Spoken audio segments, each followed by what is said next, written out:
Hi, I'm Amber O'Neill Johnston, also known as Heritage Mom, and I am super excited to be here today with a special guest, and I'm going to allow her to introduce herself. Hi, my name is Melinda Borda, and I am a stay-at-home homeschooling mom of 6 kids. We live in rural Nebraska, and I have been following Amber on Instagram for quite a few years, and that's what led me to her book and her work. That's been a big benefit to me and my family. Okay, so we see, I'll grab the book here. The book that she's referring to is A Place to Belong.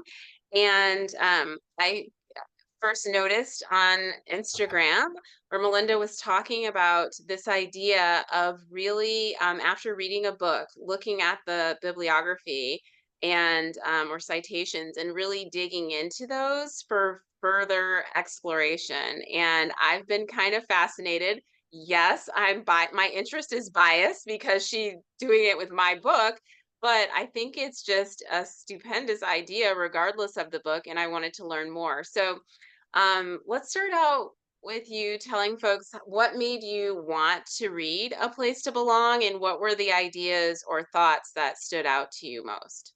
Okay, so I first read A Place to Belong immediately after it was released. I looked this up on Goodreads, and it was originally released in May of 2022, and I read it in May of 2022. So Nice. I read it, I went through it so quickly.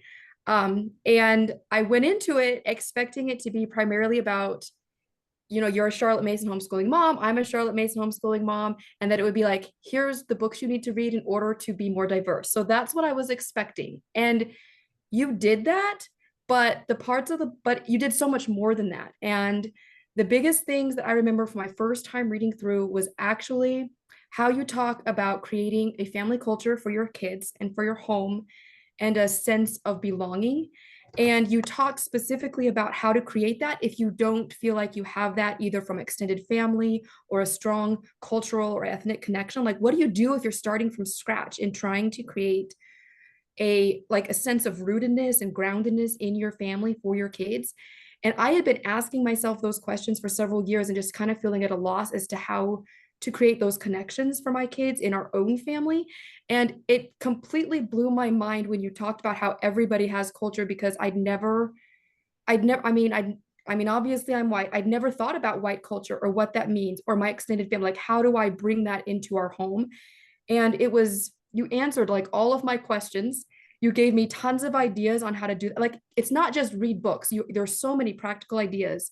And it answered these deeply held questions I'd been asking, and I didn't know where to find answers. So that was the biggest thing that really struck me the first time I went through.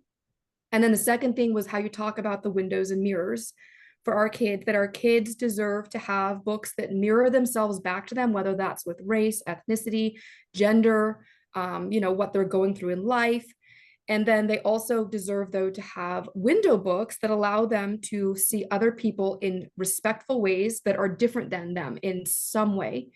And it struck me, like the story you told about your oldest daughter, that you really got into this work because she was really struggling with the fact that she was reading primarily about white people and didn't see herself mirrored in her books. And I experienced something similar with my oldest daughter when she came to me and started asking me, like, why are we only reading about men? Why are our books all about men and boys and what they're doing? Like, don't girls do anything? And as soon as I started trying to prioritize finding her good biographies or even good novels that have female protagonists, like, she suddenly just like blossomed in a new way and was more excited about reading. And so, like, that's become a big priority now to me as I choose read alouds for my kids, that I make sure one book has a male protagonist, one has a female, and we go like that. So that way I'm providing mirrors and windows to my kids regularly. So the first time I read your book, the concept of like creating the groundedness for my family in our own culture, in our own family, and then prioritizing the windows and mirrors. That's the biggest takeaways I got from the first time I read your book. So I love that. And it makes me smile to hear that you're like it's so much more than books because I'm known as the book lady and I love that and I do talk about that a lot, but it really is just the tip of the iceberg. We're homeschoolers and so I think that's why we end up talking about the books a lot, but the my book, A Place to Belong, actually isn't a homeschooling book. It keeps getting slotted there, and that's wonderful because those are my people. It's actually a parenting book. And so there's a lot more to this idea of building a home of belonging than just what we're reading. So that's really cool. So tell me, where did you get this idea of digging into any bibliography? And then why did you choose to do it with A Place to Belong specifically? Okay, so I'm not sure where the idea originally first came from. I have been wanting to do a project like this for years, and I just couldn't find the right book. And I follow Jasmine Holmes on Instagram as well, and she's constantly talking about chasing the footnotes. And I read her stuff, and I'm like, I want to do that, but um, just trying to find the right book because for me, I wanted a book that covered a wide variety of subjects. I didn't want an academic text where it goes super deep because I mean, I like academic reading in small doses, but Yes. that's not what I wanted to do here. So I had contemplated doing a C.S. Lewis book, but he's so academic and his references are sometimes in foreign languages or they're classics or, medieval things. And I'm like, well, that's not what I'm going for. So your book, I had been wanting to reread it and I finally took it off the shelf and looked at it. And you just had so many books you referenced, everything from, middle grade novels to marriage books to teaching books to, I mean, just like such a wide field that I was like, let's give this a try because then I can cast a wide net and see how far it takes me as opposed to going really deep on a subject. Okay, so that's the idea was sparked in general, and then you kind of waited until you found a book that had enough variety and the type of reading that you felt like would be Yes. interesting. Yep. What has surprised you most in this process? So, well, first describe exactly what you're doing. I may have made some assumptions that people understand what's going on. So describe Okay. what you're doing, and then let us know if you've had any surprises. Okay, so I read through your book, and since this was not my first read through, I was kind of doing it chapter by chapter, and I went through and I read the book and made a list of all the books that you either reference or authors that you reference in either in the text of the book or in the footnotes bibliography. And I kind of went through your book doing that, and then I just started reading the books that you have mentioned in your book in some capacity. And then I started reading the books that those books mentioned. So I've just kind of been chasing the footnotes, starting with your book and seeing where it ended up. Um, like I said, one of my goals was to see how wide of a net it could cast. Like if you start with one book that is talking about creating culture and adding diversity to your children's lives in your home, like where is that going to take me? Like how many genres of books? How many authors? Is it going to be all modern books? Is it going to be classics? Is it going to like I just kind of wanted to know like where am I going to end up?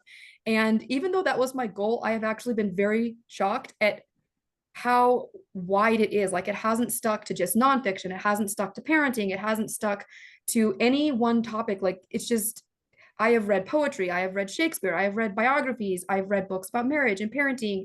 Of course, Black history, but it's also taken me not even just American Black history, like we're talking about other books in other parts of the country and race issues, social issues. Like it's just, it has been so wide. And that's actually been really, really fun is to see that you take one book, you start reading, and it could take you just, I mean, places you weren't expecting to go in all the good ways. Oh my goodness, that is just so fascinating. I mean, part of me is fangirling you for what amazing thing you've done with my book, but also just in awe of this project in general. And of course, my wheels are already spinning as to what book I may want to do that with. So I love this. What's been the best part and the hardest part? So the best part has been, I think, making connections faster because even though this is kind of a wide net, like I've kind of read a lot about Black history, teaching books, marriage books have kind of been the three main pillars, I guess, that I've seen coming out of your book that I've started chasing footnotes in. So under each of those, like there's books that are kind of discussing similar topics, but addressing it in various ways. And so since I'm kind of reading books that are on similar topics, it's easier to say, oh, I just read about this in that book, or Amber said something that's kind of similar. And so it's my making those connections faster than if I had read all these books but had been separated by months or years. So it feels like an intense learning thing, but not like in a negative way, like you're having to cram information, but just that you're reviewing similar types of information, every few months or weeks, and it's just making those connections faster. And it's been a lot of fun doing that. The hardest part, of course, is just accessing books. Because when I went through like your book or the other books, I'll put little stars next to the ones that I most want to read. But then if, I can't get it easily through my library or different things, then, I haven't always read the books that have been the ones I've most wanted to read. But I think that's it. I mean, I haven't loved every single book I've read, but they've all been good in various ways. Mhm. But I wish I just had all the money, all the library cards, all the things so that I could just get all the books that I wanted and just keep going. But yeah. I know it probably, I don't know if you can relate to this, but I often ask myself, what was I doing before I had kids? Because I feel like now I would be the most learned person. Oh I would no. be studying and doing like just researching and reading all the things you know, my book stack of books to read. I'm staring at one here and it's just always looming over Yep. me. And I'm like, all I did, I worked and I went to work. This is before I met my husband either, and I came home, and what did I do? I do not know. I know I went to the gym, I worked out, but I'm Yeah. like, "Oh, to have those days," I would reorder my affections, Yep. So if I true. had that free time again, but Well, I alas. will say doing a project like this, your TBR list will just, I mean, it's not helpful for the TBR list. Let's just Yeah. say that. It's good for intellectual It is. stimulation, or It is. maybe some entertainment. So speaking of the TBR, on social media, it's really common for readers to share their book stacks, like pictures of their book stacks and how many books they've read. And faster and more is always celebrated. And that's okay. I mean, I've joined in people's celebrations and it's pretty impressive. But amid that culture, how are you able to reconcile taking time to kind of meander um, through the bibliography and the other books that came out of that versus the pressure to maybe blow through as many totally different books as possible? Right.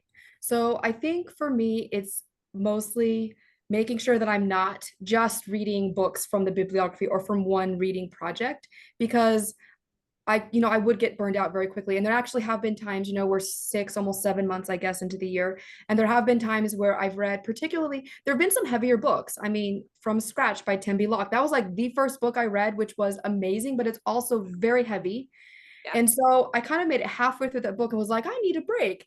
So it's at that point, like I would either pull in a novel or read something else. So I think it's important, regardless of your reading speed or your reading challenges or however many books you normally read, is just to be able to recognize that when you need a break or when you hit a reading slump, that it's not something that you have to push through, that you can honor and respect your own reading rhythms and what you're doing and give yourself the time to sit with the books that are heavy or the books that require more thought. And I think it's also like I can do that with the heavy books, but then I can also be reading other books that kind of are easier, lighter for me. It's often like middle grade novels.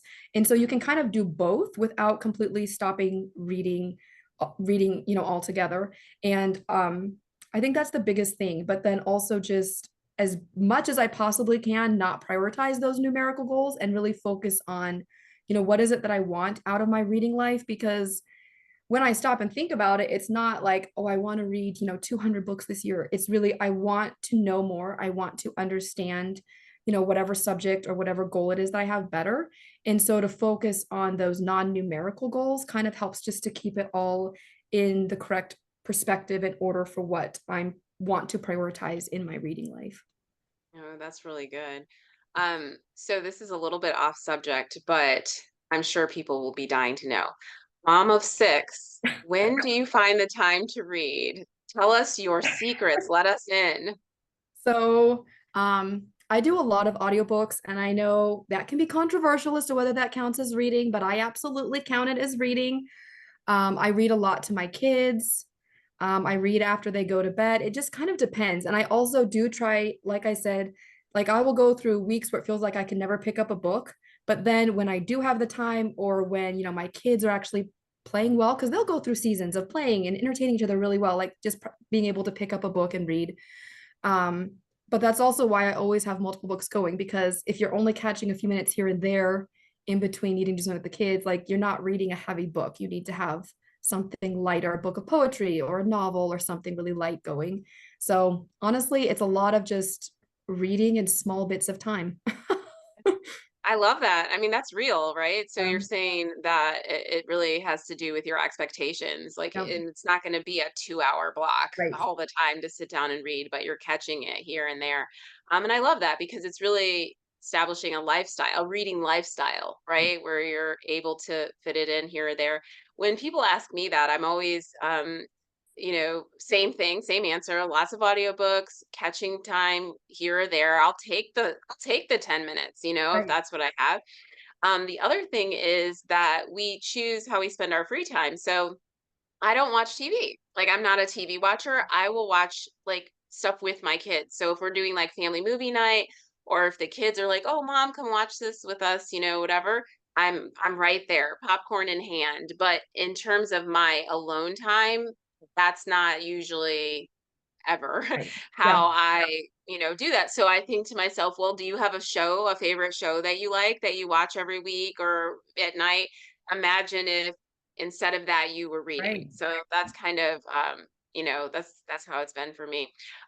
Do you think based on this experience you do another deep dive on another book? And if so, do you have something already in mind?